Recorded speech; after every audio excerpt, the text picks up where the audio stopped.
väga suur osa on ka siis selle huvi pakkuva sisu saamine. Kuna seda teevad järjest rohkem kõik üle maailma, siis loomulikult, nagu ma arvan, et sa ka ise tead, siis ükskõik kuhu sa vaatad, sul on võimalus saada järjest rohkem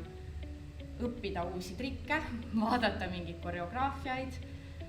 saada nippe, leida kedagi, kes on võib-olla täiesti teises maailma otsas ja sulle väga meeldib see, mis tema teeb. Ometi tekib sealt üks küsimus, et millised jälgijad me oleme. Et kas me oleme aktiivsed jälgijad, kas meil on olemas ka kriitiline mõtlemine. Olen ka siia välja toodud selle, et see ei tähenda negatiivset mõtlemist, vaid see tähendab seda, et kas me saame aru, kui me näeme kedagi, kes sooritab imelisi ja keerulisi pöördeid, hüppeid, ükskõik milliseid elemente, et kas me saame aru nendel hetkedel, mis nemad on pannud sinna sisse, et seda saavutada. Ma olen ennast ise ka vahel märganud, et ma võrdan ennast mingite kindlate inimestega, kes nagu tantsivad nii, nagu ma tahaks tantsida ja siis on selline, et asjad jumal, aga miks ma ei tantsi nii, aga siis on nagu tore, et on selline nagu avatud vestlus sellest, et see aitab nagu meelde tuletada, et tõesti nagu teistel on ka vahest neid kahtlusi. Sotsiaalmeedias on hästi lihtne hakata võrdlema ennast teistega, et miks nagu temal on nii palju rohkem jälgijaid kui minul ja nagu, kuidas ta juba nii kaugele on jõudnud ja mida ma saaksin ka teha selleks. Vahepeal inimesed mõtlevad üle selle koha pealt, et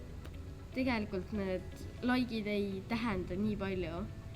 et jah, võib-olla kui keegi kindel inimene likeib seda, aga kui palju inimesi ei ole tegelikult nii tähtis. Postitad mingi video ja siis keegi teine postitab samasuguse video ja siis temal läheb kõvasti paremini kui sinu videole, siis tuleb see tunne, et sina tegid selle halvemini kui tema ja niimoodi. Mul on alati selline tunne, et ma nagu tahaks veel ja mul on hea tunne, nii et minu arust sa ei tohi seda positiivsust kaotada ja teiste peale mõelda, et mis nendel nüüd parem on, vaid sa pead endasse uskuma ja endal on alati nagu, sa pead meelde jätma, miks sina selle pildi panid ja mis sinu jaoks on nagu seal pildil väga erilist. Et tihtipeale ongi just see, et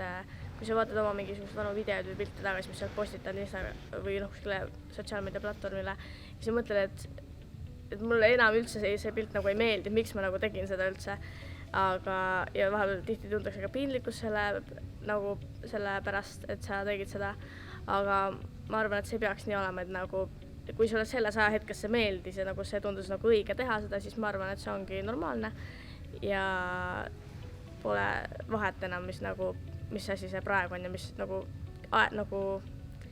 ajalugu või nagu aeg nagu muutub kogu aeg ja nagu need moed ja trendid need nagu ka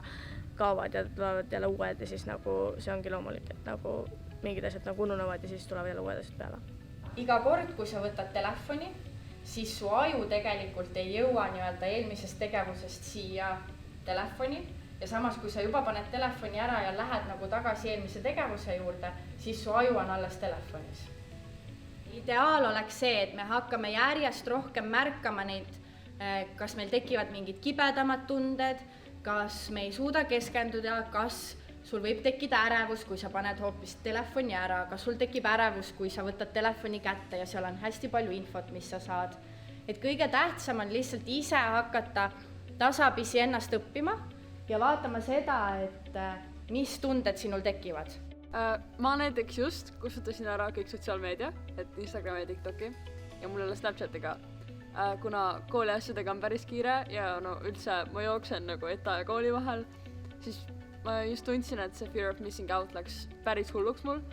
Ehk siis ma mõtlesin, et äkki ma lihtsalt kustutan ära ja see on päriselt nagu aidanud või mul on päriselt nagu mul just ajas nagu sotsiaalmeedia juures närvi see, et mul ei ole seda nagu ruumi hingata, et kui ma puhkan, siis ma päriselt puhkan. Mitte see, et ma puhkan Instagramis või TikTokis, siis ma nagu tegelikult ei puhka päriselt siis.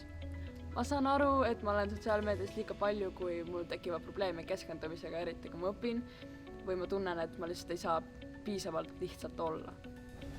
Meelde peab jätma seda, et ei tohi lasta võõrastel inimestel